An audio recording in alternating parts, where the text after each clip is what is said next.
بسم اللہ الرحمن الرحیم۔ شروع اللہ کے نام سے جو نہایت مہربان اور بڑا رحم کرنے والا ہے۔ پیاری بہنوں اور بھائیوں اور محترم سامعین، آپ سب کو چینل یسرب کے والی میں خوش آمدید۔ آپ سب سے گزارش ہے کہ ایک بار صدقے دل سے درود ابراہیمی پڑھ لیں۔ پیاری بہنوں اور بھائیوں، حضرت زکریا علیہ السلام بوڑھے ہو چکے تھے۔ ان کی زوجہ بانجھ تھی، مگر انہوں نے اللہ تعالیٰ سے نیک اولاد کی دعا مانگی۔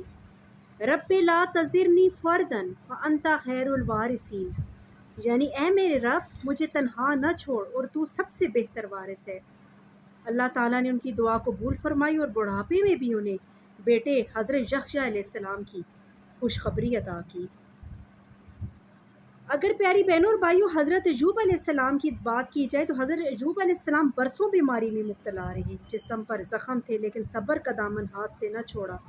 آخر کار عاجزی سے دعا کی، یعنی مجھے تکلیف نے گھیر لیا ہے اور تو سب سے زیادہ رحم فرمانے والا ہے۔ اللہ نے ان کی دعا فوراً قبول کی اور انہیں صحت اور مال دونوں واپس عطا فرمائی۔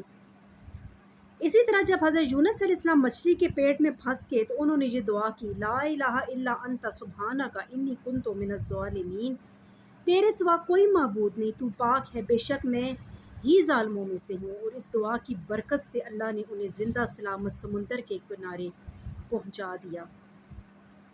ایک عام واقعہ ہے عصر حاضر کا کہ ایک مشہور وقت کا قصہ ہے کہ ایک غریب شخص کے گھر کئی دن سے کھانے کو کچھ نہ تھا۔ اس نے سچے دل سے اللہ سے دعا کی، ابھی دعا ختم ہی نہ ہوئی تھی کہ دروازے پر دستک ہوئی۔ محلے کے ایک نیک شخص کھانے پینے کا سامان لے کر آیا اور کہا کہ دل میں خیال آیا کہ آپ کے گھر میں مدد کی ضرورت ہے۔ یہ اس بات کی دلیل ہے کہ اللہ تعالیٰ اپنے بندوں کی دعاؤں کو فوراً سن لیتا ہے۔ پیاری بہنوں اور بھائیوں، میں نے یہ آپ کو اللہ کے برگزیدہ جو بندے ہیں، جو ہمارے نبی ہیں، ان کی دعاؤں کے بارے میں ایک مختصر سا کچھ پیغمبران کا ایک آپ کو مختصر سا احوال سنایا ہے، مگر یہ واقعات جو ہمیں یہ سکھاتے ہیں کہ دعا ہمیشہ عاجزی، یقین اور صبر کے ساتھ مانگنی چاہیے۔ اللہ تعالیٰ سب کی دعاؤں کو سنتا ہے، صرف انسان کا یقین کامل ہونا چاہیے۔ بس قبولیت کو جو وقت اور طریقہ ہوتا ہے وہی بہتر جانتا ہے۔ بعض دفعہ ہم بہت زیادہ ڈسارٹ ہو جاتے ہیں کہ ہم نے دعا کی ہے اور وہ ہماری دعا قبول کیوں نہیں ہوئی، لیکن یہ بات ہمیشہ یاد رکھیں کہ اللہ تعالیٰ کے ہر کام میں بہتری ہے۔